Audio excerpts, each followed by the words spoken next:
બધી વસ્તુ અંદર આવે છે અને આ બધી જ વિકારયુક્ત વસ્તુઓ બહાર જાય છે, પછી પોતાના જાતને કહો, I am the most intelligent person on this earth. આ દુનિયાનો હું સૌથી બુદ્ધિશાળી વ્યક્તિ છું. આ દુનિયાનો હું સૌથી ઇન્ટેલિજન્ટ વ્યક્તિ છું. આ દુનિયાની સૌથી મોટી વિલક્ષણ શક્તિઓ મારા અંદર છે. આ દુનિયાના અંદર સૌથી વધારે શક્તિઓ એ મારા અંદર છે. બધી ભગવાનની શક્તિઓ મારા અંદર આવી રહી છે. આ રીતે પોતાના જાતને જ્યારે તમે ઓટો સજેશન આપો છો વિચારો દ્વારા, ત્યારે તમે તમારા માઇન્ડને ટ્રેન કરો છો. કારણ કે 24 કલાકની અંદર આપણે એટલા બધા બિઝી હોઈએ છીએ કે આપણે પોતાના જાત સાથે જ વાત નથી કરી શકતા. કારણ કે 24 કલાક આપણા એટલા વ્યસ્ત જતા હોય છે વિચારમાં કે મનને શાંત કરી શકતા નથી. તો મેડિટેશનના અંદર મનને શાંત કરીને ઓટો સજેશન આપો પોતાના જાતને કે you are the most capable person of this અર્થ. કારણ કે આપણા બુદ્ધિમાં છે ને ઘણી બધી વસ્તુ પ્રોગ્રામ થયેલી છે. આવું થશે મને ગુસ્સો આવશે, આવું થશે મને હસવું આવશે, આવું થશે મને ટેન્શન આવશે, આવું થશે મને પ્રોબ્લેમ આવશે, આવું થશે આવું થશે. પહેલાથી જ રિએક્શનને આપણે સ્ટોર કરીને રાખેલા છે બુદ્ધિના અંદર, અને જ્યારે પરિસ્થિતિ નિર્મિત થાય છે ને ત્યારે આપણું માઇન્ડ એ રીતે રિએક્ટ કરે છે. આપણા બુદ્ધિમાં કોઈ પણ વિષય રાખવાના નથી. પોતાના બુદ્ધિને ટ્રેન કરો કે I am the most intelligent person on this earth. સફળતા અસફળતા આ બંને જીવનના એક સિક્કાના બે પહેલું છે. પણ સફળતામાં એ ફળ છે ને અસફળતામાં એ ફળ છે. તમે અસફળતાથી ડરો નહીં. તમારા બુદ્ધિમાં જ્યારે અસફળતાનો ડર લાગે છે ને ત્યારે જ તમારા જીવનમાં પ્રેશર આવે છે. તમારા જીવનમાં જ્યારે તમે દુઃખથી ડરો છો ને ત્યારે જ તમારા જીવનમાં દુઃખ આવે છે. આ ડર તત્વ દુઃખનો ન હોવો જોઈએ, એક્ઝામનો ન હોવો જોઈએ. કોઈ પણ વિષયમાં જ્યાં ડર આવે છે ત્યાં પ્રેશર આવે છે. યાદ રાખજો. What is the definition of positivity? મને ઘણી વાર છોકરા પૂછે કે પોઝિટિવિટીની ડેફિનેશન શું? પોઝિટિવિટી એને કહેવાય કે તમે આમ એકદમ ગભરાઈ ગયા હો અને પરસેવો થઈ ગયો અને હાર્ટબીટ એકદમ ફાસ્ટ થઈ ગયો અને એ વખતે તમારા બુદ્ધિમાં તમે વિચાર કરો મને કઈ નહીં થાય, મને કઈ નહીં થાય, મને કઈ નહીં થાય, મને કઈ નહીં થાય, મને કઈ નહીં થાય. અહીંયા ગભરાતો હોય મોઢાથી બોલતો કઈ નહીં થાય, કઈ નહીં થાય, કઈ નહીં થાય. આને પોઝિટિવિટી કહેવાય. ડરતા પોતાના જાતને કેવું મને કઈ નહીં થાય, કઈ નહીં થાય, કઈ નહીં થાય, કઈ નહીં થાય, એને પોઝિટિવિટી ના કહેવાય. પોઝિટિવિટી કોને કહેવાય? કે દુનિયાની નેગેટિવ સિચ્યુએશનમાં પણ જે વ્યક્તિ પોતાના જાતને પોઝિટિવ રાખી શકે, ડરે નહીં અને પોતાના જાતને સ્થિર રાખી શકે, એ માણસ આ દુનિયાનો સૌથી સકારાત્મક વ્યક્તિ છે. સકારાત્મક વિચારે સકારાત્મકતા નથી, પણ નકારાત્મક પરિસ્થિતિમાં પણ પોતાના જાતને વિચલિત ન કરવું એ સકારાત્મકતા છે. હું જ્યારે અમેરિકા જાઉં ને ત્યારે બધા ઇમિગ્રેશન વાળા ઘણીવાર બહુ તકલીફ કરતા હોય. અહીંથી મચ્છરો ઉડીને અમેરિકા આવે એને કોઈ પ્રશ્ન પૂછે નહીં કેમ આવ્યો, શા માટે આવ્યો. પણ આપણે બધા જઈએ ત્યારે 10 જાતના પ્રશ્ન પૂછે પેલો ઇમિગ્રેશન વાળો, કેમ આવ્યા, શા માટે આવ્યા, જાતના સવાલ પૂછે. આ વિઝા લીધા પછી આ રામાયણ હોય છે અમેરિકામાં. અને પાછું મારે 3-4 મહિના જવાનું હોય એટલે એ લોકોને બહુ તાલાવેલી થાય કે હું કામ આટલા બધા મહિના રહું છું. એને બહુ તકલીફ હોય. તો જયારે હું ઇમિગ્રેશનમાં જઉં ને ત્યારે મારા જાતને પહેલાથી જ કહી દઉં કે અત્યારે જો કદાચ ઇમિગ્રેશનનો ઓફિસર એવું કહે કે જે આ પાછા ઇન્ડિયા જતા રહો, I am ready to go back to India without any kind of negativity inside my mind. આપણા જીવનમાં પોઝિટિવ રહેવાનું, પણ પોઝિટિવ વિચારધારા સાથે એક નેગેટિવ થોટ પણ આવવો જોઈએ કે આ ઈચ્છા મારી જો સાકાર નહીં થાય તો સેકન્ડ ઓપ્શન કયો? Prepare the options. ઓકે, આ નહીં થાય તો હું આવું કરીશ. આ પણ નહીં થાય તો હું શું કરીશ? Prepare the third option. તમારા બુદ્ધિમાં જ્યારે તમે ઓપ્શન્સ પ્રિપેર કરો છો એનો અર્થ તમે નેગેટિવ નથી થતા, પણ 0.1% વર્સ કમ ટુ વર્સ સિનારીઓના અંદર જો તમારી ઈચ્છા સાકાર ન થાય તો તમારા પાસે કયો સેકન્ડ ઓપ્શન છે? એ સેકન્ડ ઓપ્શન જ્યારે તમે જીવનમાં તાત્કાલિક રેડી રાખશો ને તો કદાચ તમારા જીવનમાં એ પરિસ્થિતિ ઘટિત થશે, તરત સેકન્ડ ઓપ્શન ક્લિક થશે અને તમારા માઇન્ડમાં આવશે જે તમારા મનને અસ્થિર નહીં થવા દે. એ તમને વેન્ટિલેટર પર મૂકીને પણ એ વખતે ઓક્સિજન પ્રોવાઈડ કરી દેશે અને તમને જીવાડવાની શક્તિ આપી દેશે. That second option is very important in your life. Don't go with the first option. Always prepare the second and third option in the mind. That will give you acceptance power. in any of the negative situation in your life. અત્યારે હું બોલતો હું કદાચ light જતી રહે તો નિરાશ થઈ જાઉં, આંખ બંધ કરીને ભગવાનનું નામ જપીશ, લાઈટ આવશે ત્યારે બોલીશ. અને અત્યારે લાઈટ જતી રહીને કદાચ બધું જ ઓફ થઈ જાય, શિબિર કેન્સલ. પણ એમાં મારે વિચલિત થવાની જરૂર નથી, એ થઈ શકે છે. અત્યારે બોલતા બોલતા લાઈટ ઉડી શકે છે, બોલતા બોલતા કોઈ પણ દુર્ઘટના થઈ શકે છે.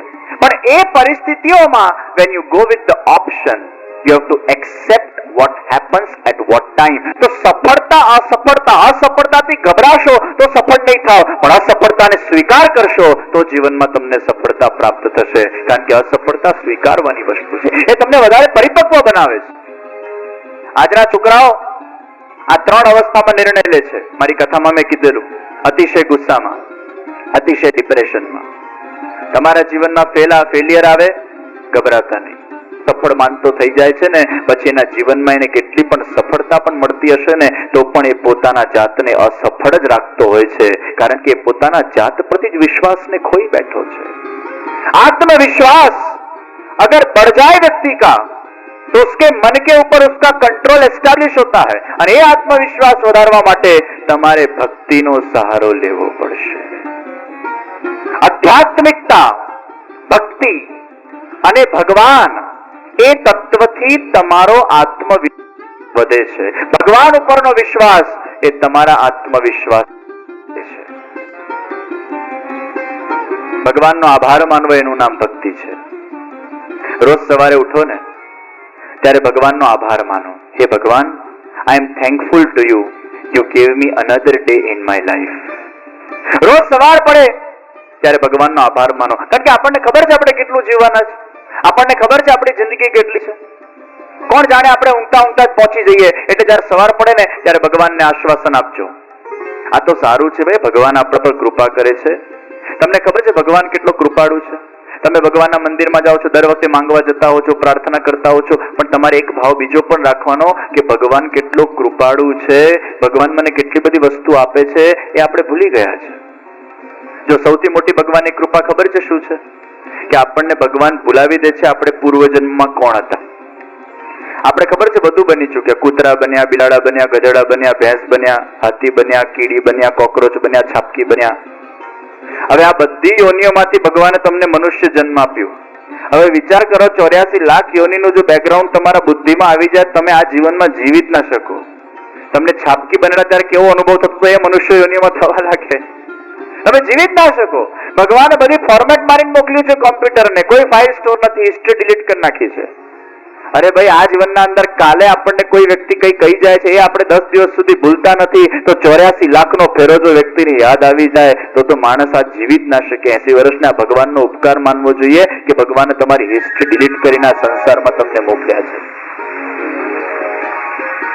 ભગવાનનો આભાર માનવો જોઈએ કે ભગવાને આપણને કેટલું સરસ વેલ ફર્નિશ્ડ બોડી આપ્યું છે. આ તમારું શરીર છે ને, એ ફર્નિચર નથી, એની ઇન્દ્રિયો ફર્નિચર છે. આ શરીર શું છે? ઘર છે. આ ઇન્દ્રિયો શું છે? એનું ફર્નિચર છે. અને શરીરના અંદર કોણ રહે છે? આત્મા રહે છે. હું કોણ છું? હું આત્મા છું. હું શરીરમાં રહું છું. એનો અર્થ એ નહીં કે હું શરીર એક જ છીએ. આ શરીર એ ઘર છે. હું ઘર નથી, પણ આ શરીર રૂપી ઘરમાં રહું છું. 80 વર્ષ માટે ભગવાને આ જિંદગી આપી છે. તમે જરા જુઓ તો ખરો, ભગવાને તમારું સ્ટ્રક્ચર કેટલું સરસ બનાવ્યું છે. અહીં આંખ મૂકી, આંખના નીચે જ નાક મૂકી, નાકના નીચે જ હોઠ મૂક્યા. આ 3 વસ્તુ બધા સરખી હોય છે ને. આ કદાચ કોઈકના અંદર કોઈ કાળું હોય, ગોરું હોય, લાંબુ હોય, ટૂંકું હોય, જાડું હોય, પાતળું હોય, એ બધું ઠીક છે, પણ આ ફર્નિચર તો સરખું જ હોય છે દરેક ઘરમાં. આંખ, નાક, મોઢું, કાન. તમે વિચાર કરો, જો ભગવાનની ઈચ્છા થતી કે આમ મનુષ્યને મારે હેરાન કરી નાખવો છે, તો ભગવાન શું કરતે ખબર છે? આંખ અહીં મૂકતે, નાક પાછળ મૂકતે અને મોઢું અહીં મૂકતે. એટલે તમે જયારે ખાવા જાઓ ને ત્યારે જુઓ આમ, સૂંઘો આમ, ખાઓ આમ. હવે આવી અવ્યવસ્થા જો થાય જીવનના અંદર તો જીવવાની મજા આવે. આ ભગવાન કેટલો કૃપાળુ છે કે આટલું સરસ ઘર આપ્યું, ફર્નિચર વાળું ઘર આપ્યું, આંખ, નાક, કાનની વ્યવસ્થા સરસ રીતે સેટઅપ કરી, મફતમાં કિડની આપી, મફતમાં હાર્ટ આપ્યું, મફતમાં લીવર આપ્યું, મફતમાં લોહી આપ્યું. એના અંદર બધું જ ઓટોમેટિક ચાલ્યા કરે છે. આ ભગવાનની દેન છે. આ ભગવાને આપેલી વસ્તુઓ છે. ભગવાને એવી કોઈ વ્યવસ્થા ગોઠવી હોતે કે જન્મતાના સાથે આપણે હાર્ટ બાય કરવાનું, કિડની બાય કરવાની, લીવર બાય કરવાનું, કરવાનું ત્યારે ખબર પડતી કે આની વેલ્યુ શું છે ભાઈ, ત્યારે ખબર પડતી આની શું વેલ્યુ છે. એટલે આજે વેલ્યુ ક્યારે સંભળાય? જ્યારે હાર્ટ બગડે, લીવર બગડે, કિડની બગડે અને જ્યારે એને ઇમ્પ્લાન્ટ કરવાનું આવે, ટ્રાન્સપ્લાન્ટ કરવાનું આવે, જ્યારે એને સુધારવાનો ખર્ચો કેટલો બધો થતો હોય છે તમને ખબર છે. એટલે તો ઇન્સ્યોરન્સ લઈ લઈને આપણે પૈસા ભરતા હોઈએ છીએ કે આમાંથી કોઈ બગડ્યું તો આટલો બધો ખર્ચો મારાથી થાય નહીં, એટલે ઇન્સ્યોરન્સ કંપની વાળા આપે. તો વિચાર કરો, આ મફતિયું તમને મળ્યું છે.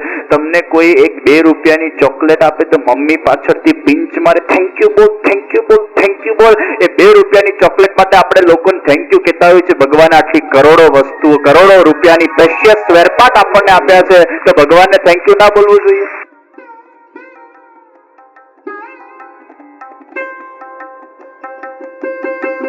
આ ફર્નિચર વાળું બોડી આ ભગવાને આપણને ભેટમાં આપ્યું છે, તો આપણું કર્તવ્ય છે. ભક્તિ એટલે બીજું કઈ નથી, ભગવાનનો આભાર માનવું, એનું નામ ભક્તિ છે. અને તમે તમારી કમ્પેરિઝન છે બહુ મોટા વ્યક્તિઓ સાથે ન કરીને તમારાથી નીચેલા વ્યક્તિ સાથે કરજો. સૌથી પહેલા ભગવાનને આભાર માનજો ઉઠતા સાથે કે ભગવાન હું તારો આભારી છું કે તે મારું આ ફર્નિચર સલામત રાખ્યું છે. પૂછો એ લોકોને જેના પાસે આંખ નથી હોતી, પૂછો એ લોકોને જેના પાસે પગ નથી હોતા, પૂછો એ લોકોને જેના પાસે હાથ નથી હોતા. તમારા બેંક બેલેન્સના અંદર 1 કરોડ કે 5 કરોડ કે 10 કરોડ રૂપિયા પડ્યા હશે, પણ તમારા પાસે આંખ નહીં હોય ને, એ 10 કરોડ રૂપિયા તમારા બેંક બેલેન્સમાં ધૂળ ખાતા હશે, કારણ કે એને ભોગવવાની ઇન્દ્રિયો તમારા પાસે નથી. એ ભોગવવાની ઇન્દ્રિયો એ ભગવાન આપણને પ્રદાન કરે છે, તો ભગવાનનો આભાર માનવો જોઈએ. कितने भी पैसे तुम्हारे पास है लेकिन इंद्रिय का धन तुम्हारे पास नहीं होगा तो वो निर्धन व्यक्ति. इंद्रियों એ સૌથી મોટું ભગવાનનું ધન છે. હું તમને સત્ય ઘટના કહું. ઓસ્ટ્રેલિયામાં એક નાઇક કરીને છોકરો છે. આ નાઇક એની મેં વિડીયો જોઈ, બહુ ઇન્સ્પિરેશનલ વિડીયો હતી. આ નાઇક જન્મ થયો, એના 2 પગ નથી, એનો 1 હાથ નથી, આટલો ભાગ એ વ્યક્તિનો છે નહીં. મેં એની વિડીયો જોઈ. આ નાઇક ઉઠ્યો સવારે, એના પાસે ડાબો હાથ છે, જમણો હાથ પણ નથી. એ હાથને હૃદય પર મૂકીને ભગવાનનો આભાર માને છે. હે ભગવાન, તે ભલે મને 2 પગ નથી આપ્યા, તે ભલે મને 1 હાથ નથી આપ્યો, પણ હું તારો આભાર વ્યક્ત કરું છું. હું તને ધન્યવાદ આપું છું કે ભલે 2 પગ કે 1 હાથ નથી આપ્યું, પણ તે મને એટલી સરસ બુદ્ધિ ને એટલી સરસ જબાન આપી છે કે જેના માધ્યમથી મારા જીવનનું ગુજારણ ચાલે છે. તમને ખબર છે આ નાઇક દિવસના 5000 રૂપિયા ઇન્ડિયન કરન્સીમાં કમાય છે. એની મહિનાની આવક 1 થી 1.5 લાખ રૂપિયા છે. આ નાઇક એટલો મોટો વક્તા છે, એટલી સરસ એની સ્પીચ છે, એટલું બુદ્ધિશાળી છે, એટલું ક્રિએટિવ એનું માઇન્ડ છે કે કોન્ફિડન્ટ બિલ્ડિંગના ક્લાસીસ કરે છે, પર્સનાલિટી ડેવલપમેન્ટના ક્લાસીસ ચલાવે છે, જીવનના અંદર સુખી કઈ રીતે થવું એના ક્લાસીસ ચલાવે છે, અને એક ક્લાસની એની બહુ હાઈ ફીસ હોય છે. આ નાઇક જ્યારે ક્લાસમાં જતો હોય છે ને પગ વગર ને હાથ વગર, ત્યારે બધા લોકોને એક જ વાત કહે છે, અરે મારા મિત્રો, તમે તમારા જીવનમાં દુખી શા માટે થાઓ છો? મારા પાસે તો 2 પગ નથી ને 1 હાથ નથી, તો પણ હું મારા જાતને જો સુખી બનાવી શકતો હોઉં તો ભગવાનનો તમે આભાર માનજો. ભગવાને તમારા બંને પગ ને બંને હાથ સલામત રાખ્યા છે. તમારા અંદર તો એ શક્તિ છે કે તમે આખા દુનિયાને હલાવી શકો છો, તમે આખા જગને जीती શકો છો. वो ताकत तुम्हारे अंदर है. मेरे पास तो 2 पैर भी नहीं, फिर भी अगर अपने आप को मैं सुखी मान सकता हूँ और मैं भगवान का आभार मान सकता हूँ, तो तुम्हें भगवान साમે દુખડા નહીં ગાતા. તમને ભગવાને બહુ શક્તિમાન બનાવ્યા છે. પૂછો એ લોકોને જે લોકો પાસે અંગ નથી. ભગવાન આપણને જીવાડે છે, અને ભગવાન આપણને જીવાડતો હોય એટલે તો ભગવાનનું નામ દઈને ભગવાનનો આભાર માનવાનું છે. આપણે આખા દિવસમાં કેટલી શ્વાસ લઈએ તમને ખબર છે? કેટલી શ્વાસ લઈએ? મેડિકલ સાયન્સ એવું કહે છે કે આખા દિવસમાં આપણે 21600 વાર શ્વાસ લઈએ. કેટલી વાર? 21600. એવરેજ ગણવાની બેસતા, આખો દાડો બગાડતા નહીં એનામાં, પણ સંશોધન થઈ ગયા છે કે 21600 વાર આપણે ઇન્હેલ શ્વાસ લેતા હોઈએ. એટલે 12 કલાકમાં કેટલી વાર લઈએ? 10800. 10800 multiply by 2 is equal to 21600. બરાબર છે ને કેલ્ક્યુલેશન? મારું ગણિત કાચું જ પાછું. 21600. આ 10800 આપણા માળાના મડકા કેટલા? કેટલા લોકો અહીંયા છોકરાઓ માળા કરે છે, રોજ હાથ ઊંચો કરે? કેટલા લોકોએ જિંદગીમાં 1 વાર માળા પકડી નથી? હાથ ઊંચો કરે. જિંદગીમાં 1 વાર પકડી નથી. આ બધાનું ધ્યાન માલમાં છે, માળામાં નથી. જો માળા આ રીતે પકડાય, એક માળાના અંદર કેટલા મણકા હોય? 108 હોય. કરતા નથી પણ એટલું જ્ઞાન છે. હવે 108 મણકા એટલે આપણે 108 વાર ભગવાનનું નામ દઈએ છીએ. બરાબર? ભગવાને મનુષ્યને કીધું ભગવાન શું કહે છે મનુષ્યને કે મનુષ્ય હું તને જીવન જીવવા માટે બોડી આપું છું, ફર્નિચર આપું છું, કિડની આપું છું, લીવર આપું છું, શ્વાસો આપું છું. આપણે ઊંઘી જતા હોઈએ છીએ તો ભગવાન આપણને જીવાડતા હોય છે, ભગવાન આપણા માટે શ્વાસ લેતા હોય છે, આપણા સબકોન્શિયસ માઇન્ડથી ભગવાન આપણે કેટલી ટેક કેર રાખે છે. આપણો ચોકીદાર ભગવાન છે. ઊંઘતા ઊંઘતા શ્વાસ લેવાનું ભૂલી જાય કેના ઉપર પહોંચી ગયો ભગવાન ધ્યાન રાખે મારો મનુષ્ય બિચારો જીવે ભાઈ. તો ભગવાન કહે છે મનુષ્ય હું તને આટલી બધી વસ્તુ આપું છું, તારે એક એક શ્વાસમાં મારું નામ દેવાનું અને મને રેન્ટ આપવાનું. ભગવાને મનુષ્યને કીધું આ બોડી હું તને આપું છું રહેવા માટે, તારે મને રેન્ટ તો આપવું પડે ને.